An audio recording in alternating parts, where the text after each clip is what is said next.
నమస్కారం. ఇటీవల ఒక వీడియో చాలా ప్రమాదకరంగా సోషల్ మీడియాలో తిరుగుతోంది.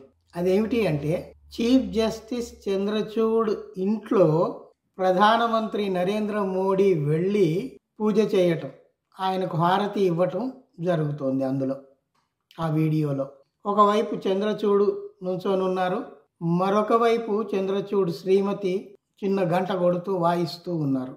మోడీ హారతి ఇస్తూ మనకు కనబడతారు. ఈ ఫోటో సామాజిక మాధ్యమాల్లో, ప్రధాన మీడియాలో చాలా విపరీతంగా కనిపిస్తూ ఉంది. దీనివల్ల సామాన్య భారతీయులు ప్రమాదంలో పడ్డాము అని భావిస్తున్నారు.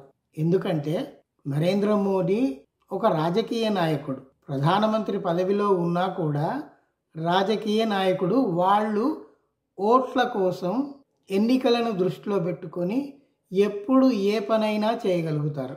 అలాగే చంద్రచూడ్ చీఫ్ జస్టిస్ చట్టబద్ధమైన ఒక ప్రధానమైన ముఖ్యమైన పదవిలో ఉండి ఒక రాజకీయ నాయకుడిని తన ఇంటికి ఆహ్వానించి పూజలో పాల్గొనేట్లు చేయటం అనేది అది సామాన్య మానవులు ఒప్పుకునేది కాదు.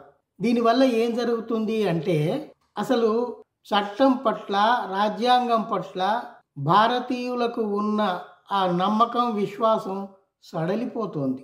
ఆ పైన ఉన్న వాళ్ళు, ఆ చీఫ్ జస్టిస్ అయినా ప్రధానమంత్రి అయినా అందరూ ఒకరికొకరు లాలూచి పడేవాళ్లే, మనకు న్యాయం దొరకదు అని సామాన్య మానవులు భావించటానికి అవకాశం ఉంది. ఇందులో నాకు దొరికిన సమాచారం ఏమిటంటే చంద్రచూడ్ ప్రధానమంత్రిని ఆహ్వానించలేదు. ప్రధానమంత్రే స్వయంగా చంద్రచూడ్ ఇంటికి నీ పూజ కోసం వస్తున్నాను అని చెప్పి పోయారు అని మనకు తెలుస్తుంది. సరే, పోవటం వేరు, వ్యక్తిగతంగా వారి స్నేహం ఎలా ఉంది, రిలేషన్స్ ఎలా ఉన్నాయి, అది మనకు అనవసరము. కానీ వాళ్ళందరూ వాళ్ళ కుటుంబ సభ్యులతో మోడీ మధ్యలో నిలబడి హారతి ఇయ్యటం అనేది, ఆ ఫోటో కానీ ఆ వీడియో కానీ బయటి ప్రపంచానికి తెలియకూడదు. వాళ్ళ మధ్య ఆ సఖ్యత ఉంటే అంతవరకే ఉంచుకోవాలి. మనం అదే చెప్తున్నాం. మీకు భక్తి భావన ఉంటే గణేష్ పూజలు చేసుకుంటే వ్యక్తిగతంగా మీ ఇంట్లో చేసుకోండి అనే చెప్తున్నాం. అట్లాంటిది ఇది పబ్లిక్ ఫంక్షన్ కాదు. అదే గణేష్ పూజ రాష్ట్రపతి, ఇతర మంత్రులు, ఇతర ఉన్నత పదవుల్లో ఉన్న ఎలక్షన్ చీఫ్ కమిషనర్ వీళ్ళందరూ గనక అక్కడ ఉంటే అదొక పద్ధతి ఉండేది, పబ్లిక్ ఫంక్షన్ అయ్యేది. కానీ ఎవ్వరూ లేరు. ఒక్క ప్రధానమంత్రి మాత్రమే చంద్రచూడ్ ఇంటి సభ్యులతో అక్కడ మనకు కనిపిస్తున్నాడు. అంటే 2 నెలలలో పదవి విరమణ చేయబోయే చంద్రచూడ్కు ఏవో కొన్ని ఆశలు కల్పించి ఆయనను లోబరుచుకోవటానికి ప్రధాని మోడీ ఒక ప్రయత్నం చేశాడు అని మనకు అనిపిస్తుంది. ఇట్లా ఎందుకు అనుమానపడాల్సి వస్తుంది అంటే చంద్రచూడ్ ఆహ్వానించినట్టు మనకు సమాచారం లేదు. ఉన్న పళంగా మోడీయే చంద్రచూడ్ ఇంటికి వెళ్ళాడు, వీడియో తీయించుకున్నాడు. ఆ వీడియోను పోస్ట్ చేసింది, బయటకి పంపించింది ఎవరు? మోడీయే ఆ వీడియోను బయటి ప్రపంచానికి పంపించాడు. చూసారా, చంద్రచూడ్ అంతటి వాడి ఇంటికి నేను వెళ్ళి వచ్చాను, ఆయనకు నాకు మధ్య ఏమీ భేదాభిప్రాయాలు లేవు, మేమంతా ఒక్కటే అని ఈ దేశ ప్రజలకు ఒక సందేశం ఇవ్వాలనుకున్నాడేమో పాపం. ఇలాంటిది జరిగి బయటికి వచ్చినప్పుడు చంద్రచూడ్ వెంటనే దానికి తగిన విధంగా ప్రతిస్పందించాల్సి ఉంది. ఆయన ప్రతిస్పందించలేదు. ఎందుకంటే 2 నెలల తర్వాత ఆయన రిటైర్ అయిపోతున్నాడు. ఈ రిటైర్ అయ్యే ముందు ఎందుకు వీళ్లతో గొడవలు అని అనుకున్నాడేమో తెలియదు. ఇప్పుడు మనకు ఇంతకు ముందు జరిగిన ఒక సంచలన తీర్పు, అయోధ్య భూ వివాదం గురించి తీర్పు ఇచ్చింది ఎవరు? ఆ సుప్రీం జడ్జి ఏమయ్యాడు మనకు తెలుసు కదా. ఆయన పోయి రాజ్యసభలో కూర్చున్నాడు. సుప్రీంకోర్టు జడ్జిమెంట్లోనే అట్లా కూలగొట్టటము నేరము అని సుప్రీంకోర్టు జడ్జిమెంటే గొగోయ్ రాశాడు. నేరము అని రాసిన వాడే ఆ నేరం చేసిన వాళ్ళకే ఆ భూమి దక్కుతుంది అని తీర్పు ఎలా ఇస్తాడు? అది అక్రమమైన తీర్పు. ఆ అక్రమమైన తీర్పు ఇచ్చి గొగోయ్ పోయి రాజ్యసభలో కూర్చున్నాడు. కూర్చున్న తర్వాత ఆయన గొంతు వినబడట్లేదు ఎక్కడ. అయితే బయట ఆయన మిత్రుల మధ్య సభ్యుల మధ్య మాట్లాడుతున్నప్పుడు ఏం చెప్పాడు అంటే, నేను ఇంత గొప్ప తీర్పునిస్తే ఈ ప్రభుత్వం నాకు ఈ రాజ్యసభ సభ్యత్వమా ఇచ్చేది, ఇది నాకు చాలా చాలా చిన్న పదవి అని తన అసంతృప్తిని వెళ్ళగక్కాడు. ఇప్పుడు అది ఎందుకు గుర్తు చేసుకుంటున్నామంటే, ఇప్పుడు చంద్రచూడును కూడా అదే విధంగా ఉపయోగించుకోదలుచుకున్నాడా అని మనకు ఒక అనుమానం వస్తుంది. కొంతమంది విశ్లేషకులు చెప్పేది ఏమిటంటే, ఇంటర్నేషనల్ కోర్ట్ ఆఫ్ జస్టిస్ అనేది ఒకటి ఉంది. ఆ ఇంటర్నేషనల్ కోర్ట్ ఆఫ్ జస్టిస్కు చంద్రచూడు వెళ్ళాలని అభిలాషిస్తున్నాడు అని కూడా మనకు తెలుస్తోంది. అయితే అది వెళ్ళటము అంటే కేంద్ర ప్రభుత్వ సహాయ సహకారాలతో, ప్రధాని సహాయ సహకారాలతో మాత్రమే ఆయన అక్కడికి వెళ్ళగలడు. అయితే దానికోసం ఆ దారి సుగమం చేసుకోవటానికి ప్రధానిని తన ఇంటిలోకి అనుమతించి ఈ గణేష్ పూజలో భాగస్వాములుగా చేసుకున్నాడా ఏమిటి అనే అనుమానాలు కూడా వస్తున్నాయి. అసలైతే జడ్జి స్థానంలో కూర్చున్నవాడు, అది చిన్న జడ్జి కానీ పెద్ద జడ్జి కానీ, హైకోర్టు కానీ సుప్రీంకోర్టు కానీ, జడ్జి పదవిలోకి పోయిన తరువాత వాళ్ళు వీలైనంత వరకు రాజకీయ నాయకులకు దూరంగా ఉండాలి.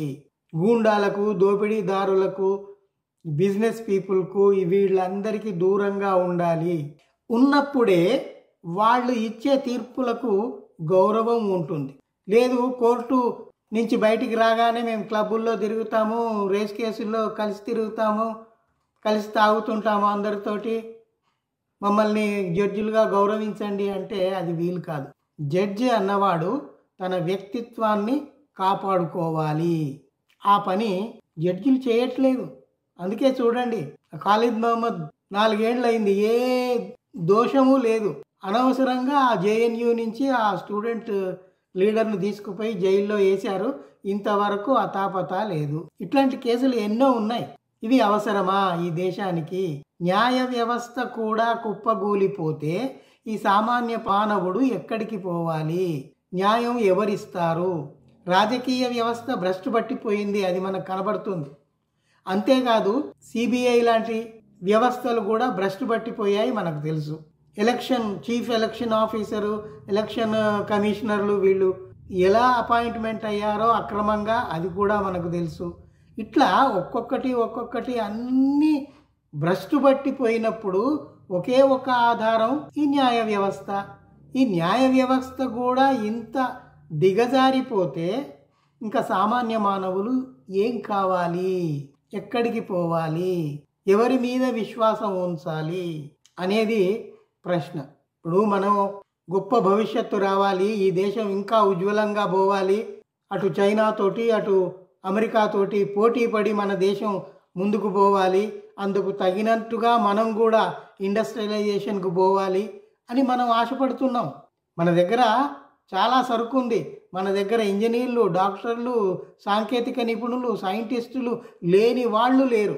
కానీ వారికి సరైన అవకాశాలు ఇచ్చి, నిధులు ఇచ్చి వాళ్ళతో పని చేయిస్తే మనము అగ్రదేశాలతో పాటు సమానంగా ఎదగగలిగే స్తోమత భారతదేశానికి ఉంది. కానీ లోపల జరుగుతున్నది ఏమిటి? మొత్తం కుళ్ళిపోతూ ఉంది. రోజు రోజుకు అన్ని వ్యవస్థలు కుళ్ళిపోతూ ఉంది. నిజం మాట్లాడితే వాడిని చంపేయటం, జైల్లో వేయటం జరుగుతూ ఉంది. ఇంకా దేశం ఎట్లా బాగుపడుతుంది? ఈ చంద్రచూడు వాళ్ళ నాన్న చీఫ్ జస్టిస్గా ఉన్నప్పుడు, ఆయన కూడా ఇందిరాగాంధీ ప్రైమ్ మినిస్టర్గా ఉన్నప్పుడు అప్పటి ప్రభుత్వానికి అనుగుణంగానే తీర్పులు ఇచ్చాడు. ఎమర్జెన్సీ టైంలో ప్రభుత్వం ఎవరినైనా ఏమైనా చేయొచ్చు అని ఒక తీర్పు ఇచ్చాడు. అంటే పౌర హక్కులు లేవు, ఏవీ లేవు. అంత అధ్వాన్నమైన తీర్పు ఇచ్చాడు వీళ్ళ నాన్నగారు. ఈయన పర్వాలేదు, ఒక పద్ధతిలో నడుస్తున్నాడు అంటే మాటి మాటికి బయటికి పోయి ఉపన్యాసాలు ఇవ్వటము, బయట సెమినార్లలో పాల్గొనటము, పబ్లిక్ లైఫ్లో తిరగటము, వీటి వల్ల వాళ్ళ మీద ప్రజలకు విశ్వాసం తగ్గిపోతుంది. సరే, మొన్నటిదాకా అవి జరిగినాయి. కానీ ఈ మోడీ గణేష్ పూజతోటి చంద్రచూడ్ పరిస్థితి చాలా చాలా విషమంగా తయారైంది. ఈ లాస్ట్ కాన్ఫిడెన్స్. ప్రజలు ఇంకా నమ్మాలి అంటే ఎట్లా నమ్ముతారు? మీరు ప్రధానమంత్రిని రాకుండా ఒక నమస్కారం పెట్టి, అయ్యా మీ పూజ మీ ఇంట్లో చేసుకోండి అని సగౌరవంగా చెప్పాల్సింది. సరే వచ్చాడు కాబట్టి ఆహ్వానించాము అనుకుంటే వీడియోలు అవి ఏమి తీయకండి బాబు అని ప్రార్థించుకోవాల్సింది. అవి ప్రజా జీవితంలోకి పోకుండా జాగ్రత్త పడాల్సింది. ఇప్పుడు దీనితో ఆ వ్యక్తిగతంగా ఆయనకు కాదు, అసలు న్యాయ వ్యవస్థ మీద, కోర్టుల మీద, సుప్రీంకోర్టు మీద కూడా అపనమ్మకం కలుగుతుంది అని నా భావన. ఇది చాలా సీరియస్ విషయం. మీరు కూడా ఆలోచిస్తారని నా ఆలోచనలను మీతో పంచుకున్నాను. Thank you for hearing. సెలవు.